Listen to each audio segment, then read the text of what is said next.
Okay. नमस्कार दोस्तों।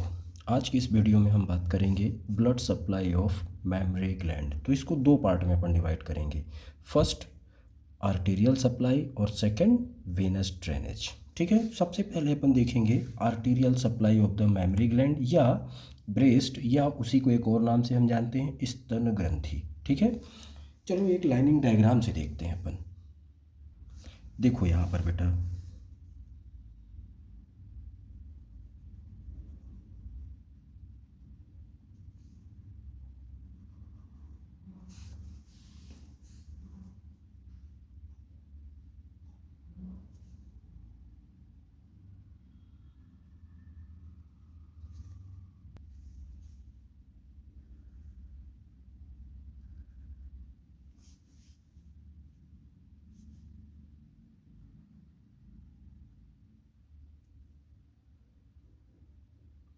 ये एक कंपार्टमेंट अपन ने बना लिया।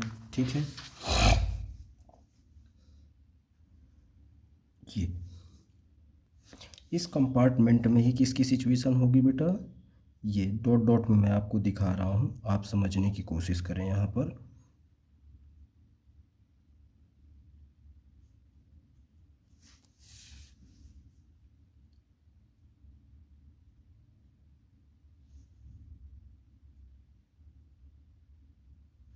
ये डॉटेड स्ट्रक्चर ही क्या है, मेमरी ग्लैंड या ब्रेस्ट। ये ठीक है, और इसके सेंटर में क्या पार्ट होता है, एक डार्क सर्कल, जिसको हमने किस नाम से पढ़ा था बेटा, एरियोला। और उसी के एक सामने की तरफ क्या रहता है, निप्पल। तो ये पूरा स्ट्रक्चर हो गया अपना क्या, मेमरी ग्लैंड।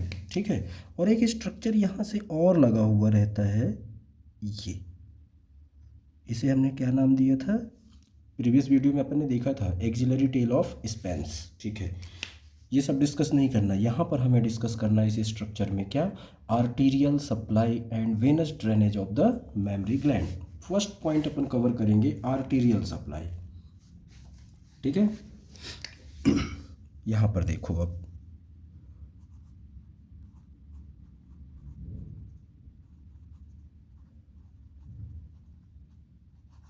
Arterial supply. ठीक है, फर्स्ट ब्रांच,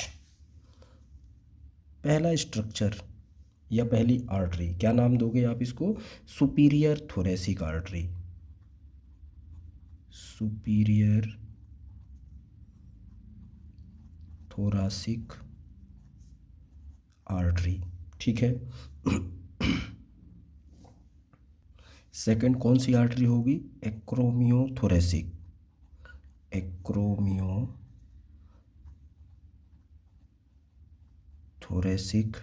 आर्टरी। और थर्ड आर्टरी कौन सी होगी, लेटरल थोरेसिक आर्टरी। ठीक है, लेटरल थोरेसिक आर्टरी। और ये सारी आर्टरी, तीन की तीनों आर्टरी किसकी ब्रांच होती हैं, ब्रांच ऑफ, एक मिनट पहले यहाँ मेंशन कर देते हैं, उसके बाद अपन देखते हैं। ठीक है, ये किसकी तीनों ब्रांच हैं, इंपॉर्टेंट है बेटा, प्लीज़ यहाँ पर ध्यान देना प्लीज़, एक्सिलरी आर्टरी की, ये किसकी ब्रांच है, एक्सिलरी आर्टरी। अभी देखते हैं डायग्राम में भी, पहले तो अपन यहाँ पर देख लेते हैं। ठीक है, दूसरा, ये तो पहली आर्टरी हो गई, किसकी आर्टरी, कौन कौन सी आर्टरी हो गई, सुपीरियर थोरेसिक, एक्रोमियोथोरेसिक और लेटरल थोरेसिक। और ये तीनों आर्टरी किसकी ब्रांच है, एक्सिलरी आर्टरी की। दूसरी आर्टरी है अपनी, कौन सी होगी, इंटरनल थोरेसिक आर्टरी। तो इंटरनल थोरेसिक आर्टरी की कौन सी branch, perforating branch, perforating branch,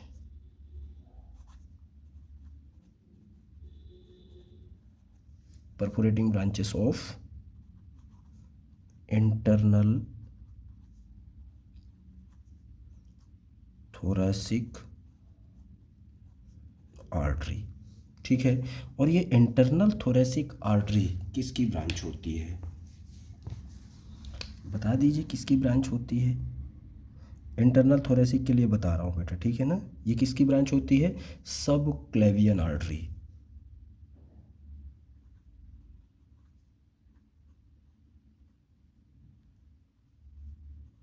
सब क्लेवियन आर्टरी की तो ये दो ब्रांच हो गई, मीन्स ये एक ब्रांच और ये कुछ, ये तीन ब्रांच है ना, एक्सिलरी आर्टरी की ब्रांच और सब क्लेवियन आर्टरी की ब्रांच। नेक्स्ट आर्टरी कौन सी बताएंगे आप? यहाँ पर ध्यान दीजिए, branches of posterior intercostal artery.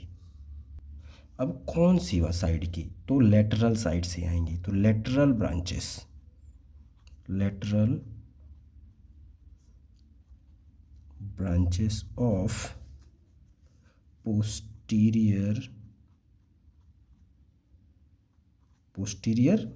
Intercostal artery, intercostal arteries, ठीक है। तो ये तीन ब्रांच अपन देखते हैं, इस डायग्राम में फिल करते हैं। पहला तो सबक्लेवियन। अब ये सबक्लेवियन किसका पार्ट होता है? जब अपन एओर्टा देखेंगे, ठीक है ना, तो आर्च ऑफ एओर्टा से पहली ब्रांच बनेगी कौन सी? सबक्लेवियन आर्टरी की। और सबक्लेवियन आर्टरी के साथ ही कंटिन्यू कौन हो जाती है? एक्सिलरी आर्टरी, ठीक है। तो पहले सबक्लेवियन देख लेते हैं, उसकी परफोरेटिंग ब्रांच, ठीक है। तो इस डायग्राम को थोड़ा सा मैंने टर्न किया है, इस पर आप ध्यान दो। ये वाला पार्ट, ये है इंटरनल थोरेसिक आर्टरी, ठीक। और इसकी कौन सी ब्रांच? परफोरेटिंग ब्रांच, है ना। कुछ ब्रांचेस क्या कर रही होंगी? परफोरेटिंग ब्रांच होंगी ये,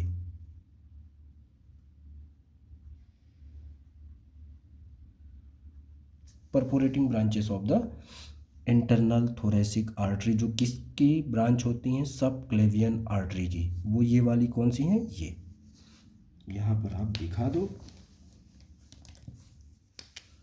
ये सब की सब आर्टरी क्या है?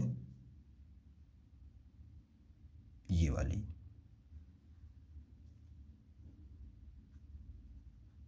आर्टरी कौन सी है? Internal thoracic artery. इनकी ब्रांच कौन सी है? Perforating branch of internal thoracic artery. और ये किसकी ब्रांच है? सबक्लेवियन आर्टरी की। क्लियर? तो ये पहला पॉइंट क्लियर कर लिया अपन ने। दूसरा पॉइंट, सुपीरियर थोरेसिक, एक्रोमियोथोरेसिक और लेटरल थोरेसिक को देखते हैं, जो किसकी ब्रांच है? एक्सिलरी आर्टरी की। तो पहले एक्सिलरी आर्टरी दिखा दो, यहाँ पर एक बोन दिखा दो, और अब एक्सिलरी आर्टरी दिखाते हैं अपन, ठीक है। ये है एक्सिलरी आर्टरी,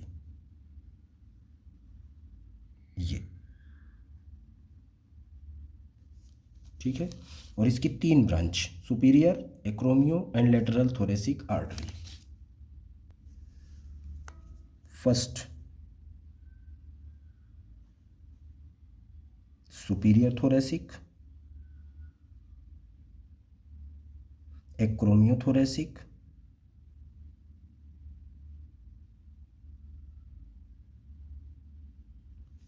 और ये तीसरी ब्रांच लेटरल थोरेसिक आर्टरी। यहाँ पर नंबरिंग दे दो। फर्स्ट सुपीरियर थोरेसिक आर्टरी, तो ये first superior thoracic artery. Second acromiothoracic artery, तो ये सेकंड एक्रोमियोथोरेसिक। और थर्ड लेटरल थोरेसिक आर्टरी। और ये तीनों ब्रांच किस आर्टरी से, किस आर्टरी की ब्रांच होती हैं? ये जो मेन आर्टरी है, और ये मेन आर्टरी कौन सी है? एक्सिलरी आर्टरी, एक्सिलरी आर्टरी, ये वाली। ये हो गई अपनी दो आर्टरी के बारे में अपन ने बात कर ली। अब लास्ट कौन सी बची? Lateral branches of posterior intercostal arteries. तो ये कुछ ब्रांच यहाँ पर दिखा दीजिए।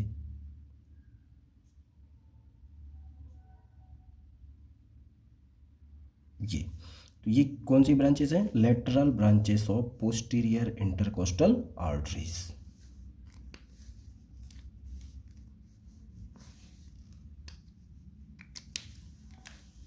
ये वाली।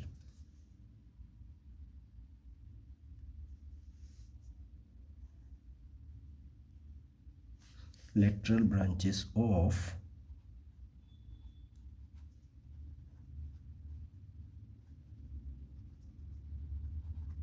posterior intercostal arteries। ठीक है, तो ये हो गया हमारा इंटरकोस्टल। समझना, इसको इंटरनल कैरोटिड मत समझ लेना बेटा, है ना, कंफ्यूज नहीं होना। ठीक है, intercostal artery, posterior intercostal arteries. ठीक है, ये छोटी छोटी जो ब्रांचेस हैं। तो ये हो गया arterial supply of the mammary gland. अब यहाँ पर ध्यान क्या देना है,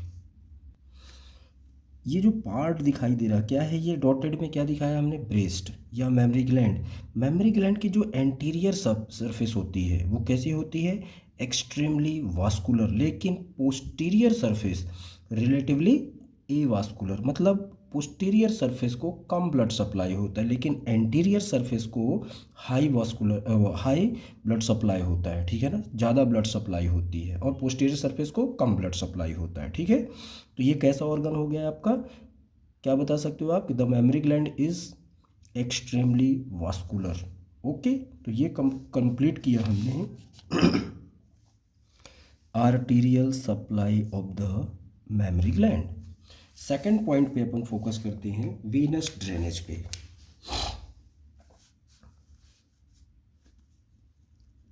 वेनस ड्रेनेज,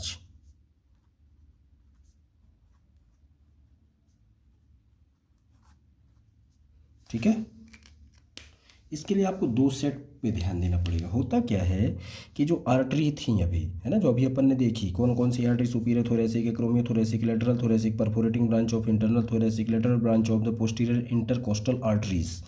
इन्हीं आर्टरीज को फॉलो कौन करता है, वेनस। मीन्स आर्टरी ब्लड लेकर के आती हैं और वेन्स लेकर के जाती हैं। मतलब ये जो वेन होती हैं, ध्यान देना बेटा यहाँ पर, प्लीज़ यहाँ पर ध्यान देना, जो वेन होती हैं ये वेन्स क्या करती हैं, बेस ऑफ द निप्पल, है ना, देखें अपन, ये बेस ऑफ द निप्पल, इसके चारों ओर क्या फॉर्म करती हैं, एक एनास्टमोटिक सर्कल। क्या फॉर्म करेंगी वेन्स, एनास्टोमोटिक सर्कल फॉर्म करेंगी। ठीक है, और इन सर्कल से वेन्स के दो सेट फॉर्म होंगे। इन सर्कल से वेन्स के कितने सेट फॉर्म हो रहे हैं बेटा, दो set. First superficial veins, superficial veins, और दूसरा deep vein.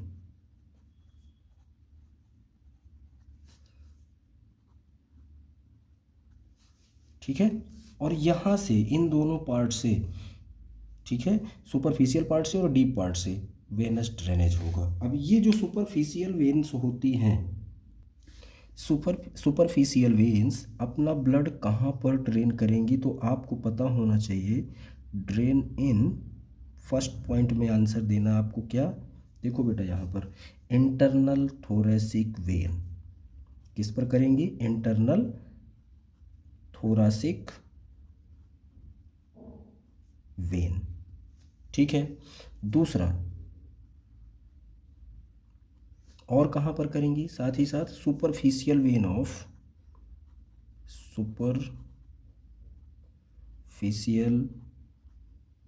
Superficial veins of lower part of neck, lower part of neck. ठीक, देखो जो वेनस ड्रेनेज में हम देखते हैं, जो वेन्स होती हैं वो बेस ऑफ द निप्पल, वहाँ पर आ करके क्या बनाती हैं, एक एनास्टोमोसिस, या कहना चाहिए एनास्टोमोटिक सर्कल। और वो सर्कल दो सेट वेन्स में डिवाइड होता है। पहला सेट क्या होता है, सुपरफिशियल वेन्स में, और दूसरा डीप वेन्स में। तो जो सुपरफिशियल वेन्स होती हैं, इनका ब्लड कहाँ पर ड्रेन किया जाएगा, पहला तो इंटरनल थोरेसिक वेन्स में, और दूसरा superficial veins of lower part of neck. ये सुपरफिशियल वेन अपना ब्लड इन पर ड्रेन करेंगी। ठीक है, और दूसरा पॉइंट है आपका डीप वेन।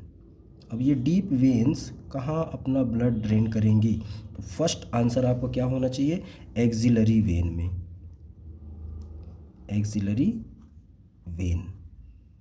और दूसरा पॉइंट का आंसर आपका क्या होगा, कहाँ पर और कहाँ साथ ही साथ कहाँ पर ड्रेन करेंगे एक्जिलरी वेन के अलावा, पोस्टीरियर इंटरकोस्टल वेन्स।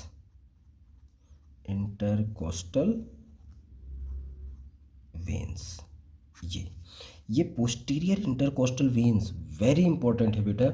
जब अपन क्लिनिकल एस्पेक्ट देखेंगे किसका, मेमरी ग्लैंड का, वहाँ पर आपको एक पॉइंट आएगा क्या,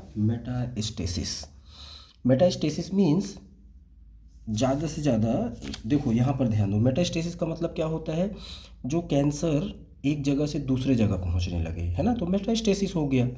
तो मेटास्टेसिस जब होता है, या कहना चाहिए कि मेमोरी ग्लैंड में कैंसर होता है किसी भी प्रकार का, और अगर वो मेटास्टेसिस उसमें होता है, तो जो ब्रेन में कैंसर पहुँचता है यहाँ का, कहाँ का, मेमोरी ग्लैंड का, वो इन्हीं चैनल्स के थ्रू पहुँचता है। तो ये वेरी इंपॉर्टेंट है प्लीज़, ठीक है। तो ये हो गया कंप्लीट हमारा क्या, venous drainage of the memory gland. अब नर्व सप्लाई देखते हैं थर्ड पॉइंट में, nerve supply of the memory gland. Nerve supply, देखो बेटा, सेकंड अपन ने कंप्लीट किया है अभी वेनस ड्रेनेज। फर्स्ट कंप्लीट क्या किया था, आर्टीरियल सप्लाई, सेकंड किया वेनस ड्रेनेज, और अब थर्ड पॉइंट में क्या कवर कर रहे हैं अपन, nerve supply of the memory gland. अब इसमें एक पॉइंट आपको मेंशन करना है, क्या, देखो, एंटीरियर एंड लेटरल, ठीक है, क्यूटेनियस ब्रांचेस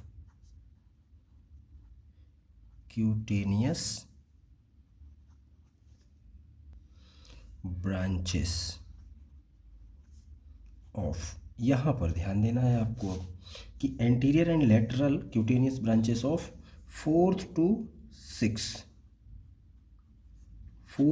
सिक्स्थ, ठीक है, इंटरकोस्टल नर्व।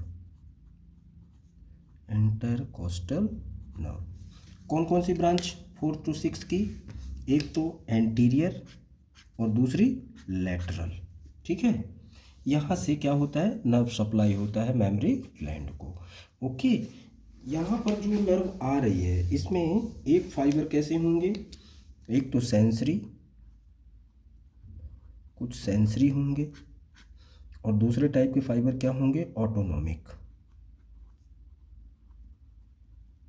ये अलग अलग जगहों को नर्व सप्लाई करते हैं। तो जो सेंसरी वाले हैं, सेंसरी नर्व फाइबर, वो किसको करेंगे, ब्रेस्ट के या मेमोरी ग्लैंड के किस पार्ट को, स्किन को, ठीक है। और ऑटोनॉमिक नर्व फाइबर ये कहाँ पर अपना नर्व सप्लाई देंगे, smooth muscle of memory gland,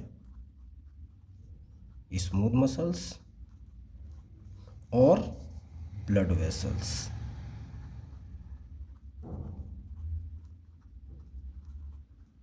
ठीक।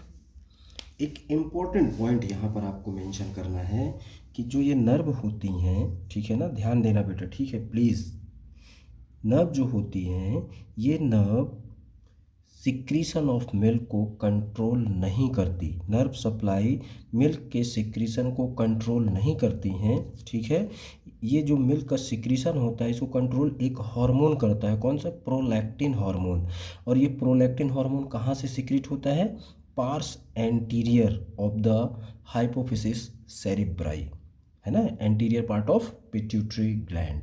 वो अपन ने इंट्रोडक्शन में ही डिस्कस किया था, तो ध्यान देना कि यहाँ पर मेंशन नहीं करना है, ठीक है ना, क्योंकि नर्व के द्वारा मिल्क का सिक्रीशन कंट्रोल नहीं किया जाता, ओके। तो ये हो गया अपना complete blood supply, arterial, blood में आर्टीरियल और वेनस ड्रेनेज, और लास्ट में अपन ने कवर किया क्या, nerve supply of the memory gland और ब्रेस्ट या स्तन ग्रंथि, ओके। तो ये आप चाहो तो मेरे साथ ही साथ नोट्स भी बना सकते हो, ठीक है। तो ये कंप्लीट किया हमने, ओके, थैंक यू।